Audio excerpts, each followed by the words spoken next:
Hello, good friends. It's the Twikeen, and thanks for joining me for a long-awaited return to something I did over 5 years ago, but neglected to redo up until now. Fortune Street board playthroughs. For those that may not be aware, I actually played quite a lot of these boards way back in 2014, and then there came a point where I just didn't feel like recording a lot of them based on the type of recording setup I had. And if you look at how those videos were in a year like 2014, they were just gosh darn awful. But now that we're in a much more technologically advanced year of 2019, why don't we jump back into this and do these boards all over again. I'm pretty much going to be covering all this the same way I did last time, but without webcam. So I'll try to be as to the point as I possibly can with all these board playthroughs, but just hope you have fun watching my adventures on these. Still playing alone. And yeah, that me is considered hideous by a few people. We're going to start off with some easy rules. This video, as well as the next one that's going to be uploaded today, is pretty much a tutorial on the separate modes. Today we're going to start off with the tutorial of easy rules. But before I step into that, let me go ahead and show off the modes to play. There's the tour mode. Complete all the tours. As you complete boards, new tours will open up. Well, they're already opened up. I could show you what they look like. As you can see, most of these boards are pretty much, they have to be like unlocked after getting a win in a board that preceded it, but this is what you can really play. The special tour is actually one that you can unlock after completing both Dragon Quest and Super Mario Tour. I'll go ahead and go through what the boards are really quick before I go any further. In the Dragon Quest, the boards are called Castle Tradaine, the Observatory, Ghost Ship, Slimania, Mount Magmageddon, and Robin Hood Ruins. Then there's the Super Mario Tour, which includes Mario Stadium, which I famously showed off as an April Fool's joke to a Monday Night Sluggers video. Starship Mario from Super Mario Galaxy 2, Mario Circuit from the Mario Kart series, Yoshi's Island from Yoshi's Island, Delfino Plaza from Mario Sunshine, and Peach's Castle from pretty much all the Mario games that have a Peach's Castle. And then you have the Special Tour, which has the boards Aleph Guard, which is a Dragon Quest board, Super Mario Bros., which obviously has the background as the original NES Super Mario Bros. Game. Bowser's Castle, which has the theme of the Bowser's Castle from New Super Mario Bros. For the DS. Good Egg Galaxy from the original Super Mario Galaxy. Colossus, which is another Dragon Quest board. And the All Trades Abbey board, which is also a Dragon Quest board. I will be going through each of these boards in a randomized order the next week, so I don't know which board I'm going to be going for first, but you'll find out what it is once I upload that board next week. Then we have Nintendo Wi-Fi connection, which is, of course, discontinued. And fun fact, I actually made the, when I did the recording of the tutorial for both easy and standard rules, I talked about this Wi-Fi connection thing and how I never got a chance to really play with anyone online, and most likely because nobody was really playing it online. But just under a couple months after I started my project of this game, that was when Nintendo announced they were discontinuing the Wi-Fi connection thing for Wii and DS, which really sunk my heart and everything, because it's like, oh no, I'm never going to get a chance to play this online with anyone, and I never really did. This is why I'd also like a new Fortune Street for the Switch and everything. I even wanted one for the 3DS, but of course that was never to be.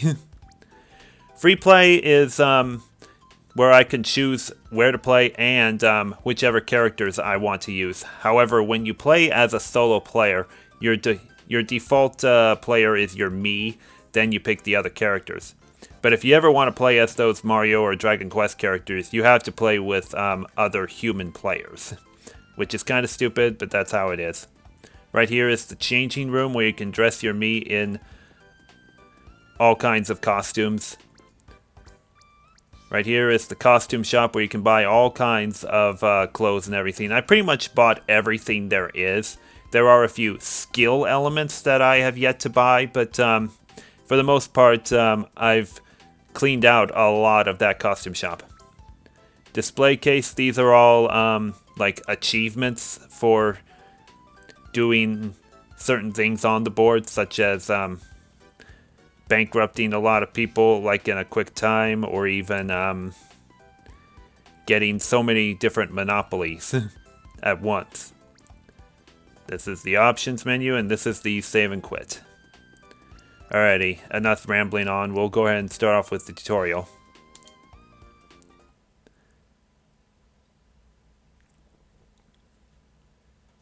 And yeah, as I go through this easy rules tutorial, I'll pretty much explain what's on screen, but you'll get a much better understanding of it as it goes along.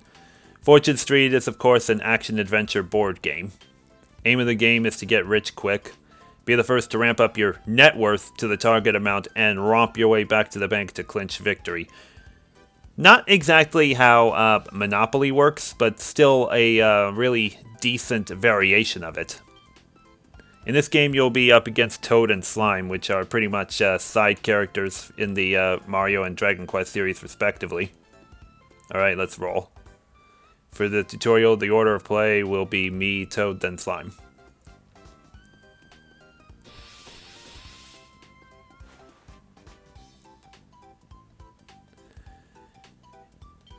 Let's see what you need to do to win on this board. The target for your net worth is 5,000 gold. The first player to reach that amount and return to the bank wins. Also, if a single player goes bankrupt, the game ends and a winner will be declared. You go bankrupt when your net worth becomes 0. I gotta tell you this, guys. When you set the bankruptcy limit to 1 player and that one person bankrupts and you're not in the lead, you're pretty much screwed. So that's the one thing I really don't like about bankruptcy limit of 1 player. Yeah, when somebody goes bankrupt, the player with the highest net worth remaining in the game is declared the winner. And if you're not that particular person, you got almost no one to blame but the player who went bankrupt. You could blame yourself because you just never gave yourself much of a chance to really compete high with the winning player, but whatever. Welcome to Fortune Street. First things first, let's take a look at your assets. At the bottom right of the screen is the Asset Info window. It shows all players' ready cash and net worth at a glance. The left-hand figure, or should I say the smaller figure, is ready cash. Right-hand figure is the total of ready cash and property assets, in other words, net worth. First player to achieve a net worth of 5,000 gold or more and get back to the bank will win. Right now, you need to know how to make gold. Collect all 4 suits, Spade, Heart, Diamond, and Club, and get back to the bank to receive a promotional bonus. The bonus starts off at about 500 gold and gets bigger each time you receive it. You can only pick up suits by landing on or passing over suit squares. So now you know the basics. Get out there and make your fortune on Fortune Street. My turn first. Yeah, you can press the 2 button to stop it, but I prefer to shake the remote to stop it. Anyways, let's see. We got a 180 shop right there and an 80 shop on the left. Doesn't really matter which one I pick, but let's go to this one. This is a shop square. Shop squares are the key to making your fortune in Fortune Street. Nobody owns this shop yet, so you can buy it by paying the shop value in gold coins. Each time another player lands on one of your shops, he or she must pay your shop's prices to buy goods. This is the basic way of earning money through property, just like in Monopoly. Your ready cash will take a hit when you buy a shop, but the shop's value counts towards your net worth, so that figure will not fall. As long as your net worth stays above 0, you can't go bankrupt, so don't be afraid to splash out on shops rather than in them.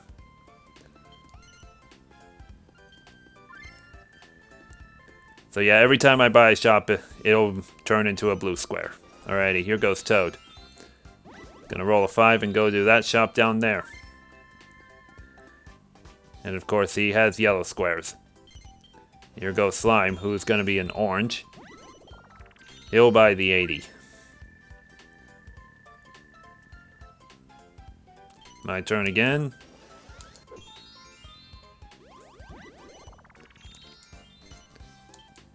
Got myself to buy a much more expensive shop. We'll see if it holds up really well. Will Toad land on it? Yep.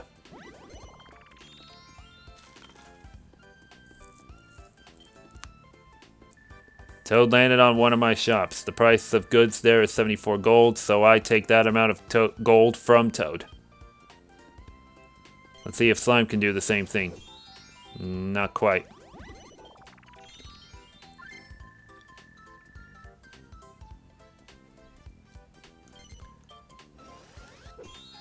Alright. Looks like I have to pay Slime some gold now, but only 8. That's still not bad.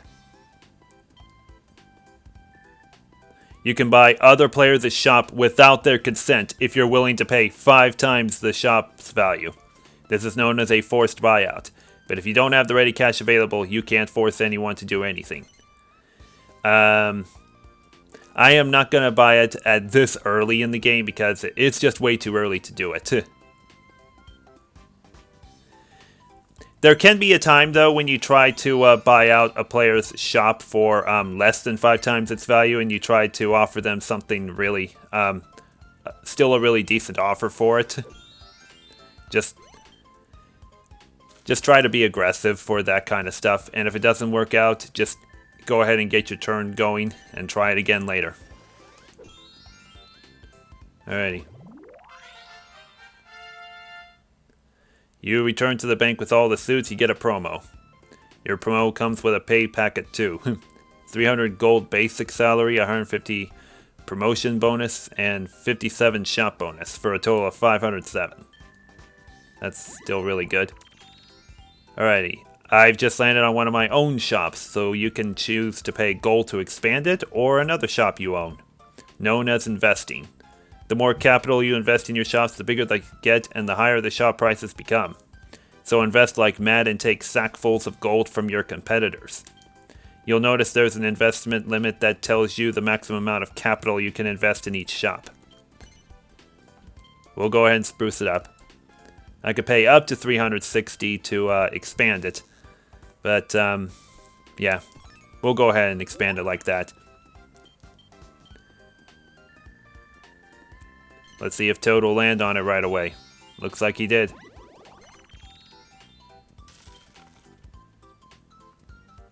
Well, Toad's fortunes took a big hit right there. And so did Slime's. Yeah, from what I could tell, a lot of this looks very, very scripted, but I guess that's what you get with a tutorial like this. Alrighty, rolling a 1 to stop here. If you manage to acquire a row of 2 or more shops, the shops will mutually expand. The shop prices go up, of course, but so does the maximum capital you can invest in each shop, so it's a real winner. The more shops you can get together, the greater the effect. Don't miss your chance to get a whole train of shops and ride the gravy train home.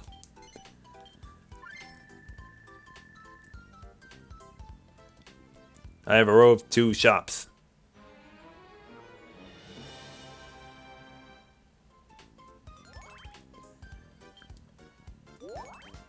So yeah, the shops essentially doubled in value.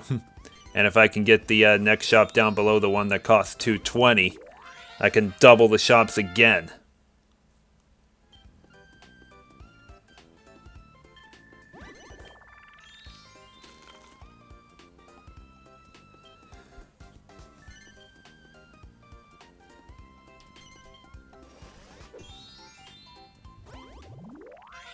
Now this time Slime landed on the bank, so once it's his turn again, he can actually choose what direction to go.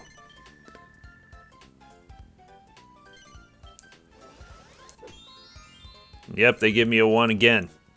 If you manage to acquire a row of 2 more shops, yeah, same thing. Just watch the shop prices double again.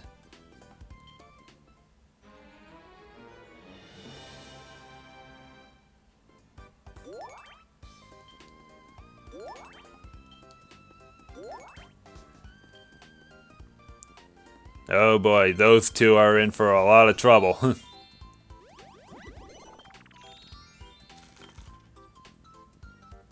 Am I going to get a 1 again, or am I actually going to get a 4? And land on that shop, one shop I own, and expand any one of these 3 in a row that I already have. 4.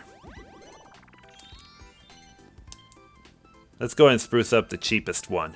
Requires 1,320 max capital to get it up to a lot more. But I can only invest up to 999 per turn. This one, though, only requires just 720 since I already expanded it to its full potential one time already. 1,380 for that one. Let's just expand this one. And we'll see if anyone lands on that later. And Toad does.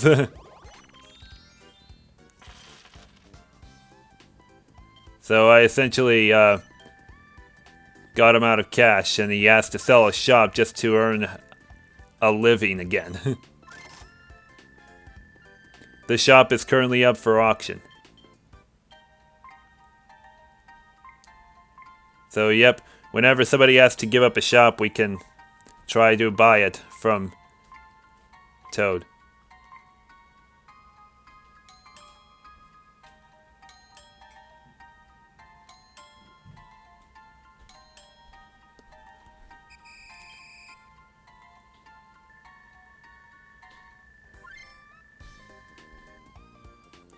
And now we're gonna try to bid for this one.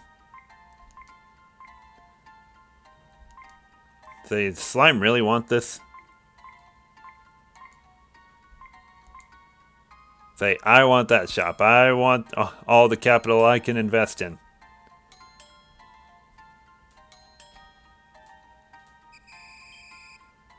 I had to pay 130 more gold, but whatever. And I got another row of 2.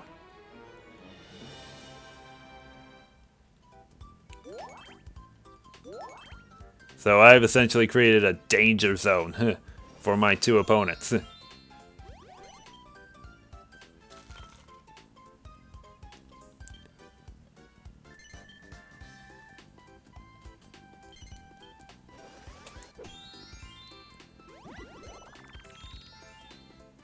Yeah, same tutorial for buying 2 or more shops.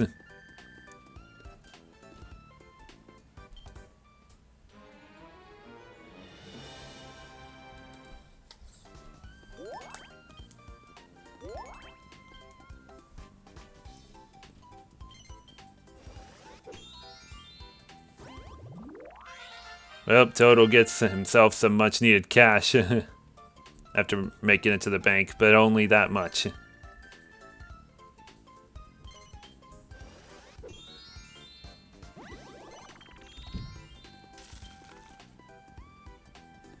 And when I reach the bank, I should have just enough to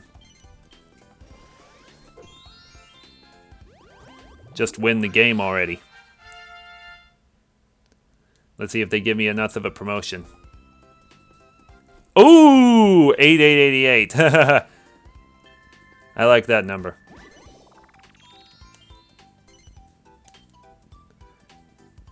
Well,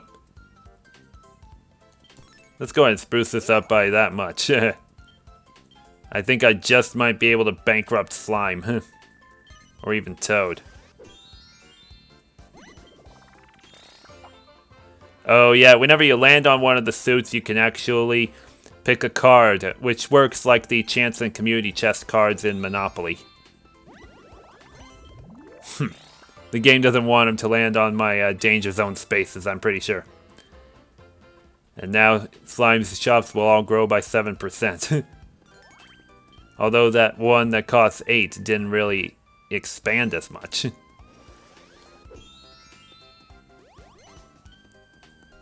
Oh boy. Now this is a danger zone. I got 4 shops in a row.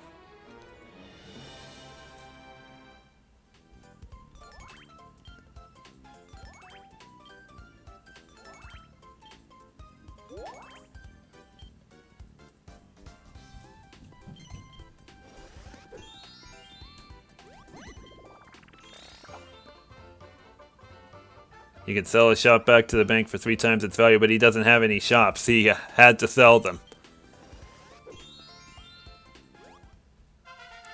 I think there is no such thing as a mortgage for this game. Yeah, there's no such thing as mortgaging a shop, which would be nice, but oh. Your net worth has reached the target amount. Get back to the bank to clinch victory. And yeah, that music you hear is definitely pretty much a final boss theme. The way it sounds in the Mario boards will definitely be something you've definitely heard of. But now that music went away because I landed on one of Slime Shop's to go back under 5,000 for the goal. But now Toad landed on one of mine to put me back over the goal. Slime just avoided landing on my thing. You receive 77 times gold times the number of shops you own. Only 2 shops is all he owns. It would have been a lot more for me.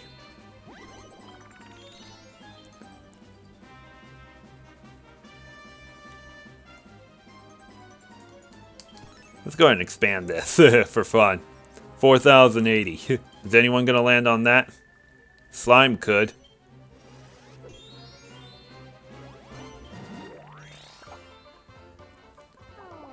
You drop your wallet and lose 20% ready cash. Gosh, that was a big hit by Toad.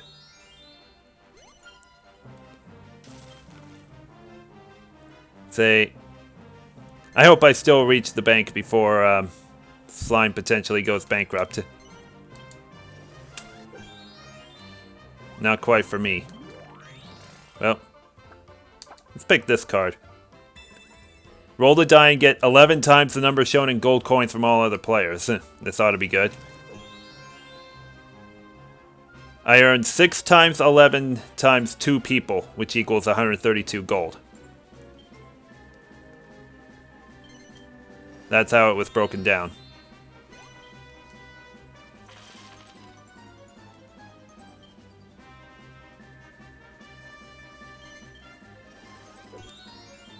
Oh, slime.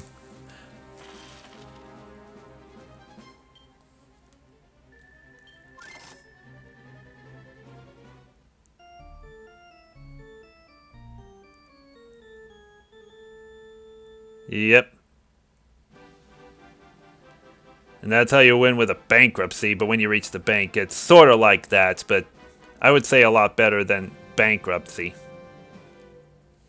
That's what I was really hoping to do, but I didn't get high enough dice rolls for it.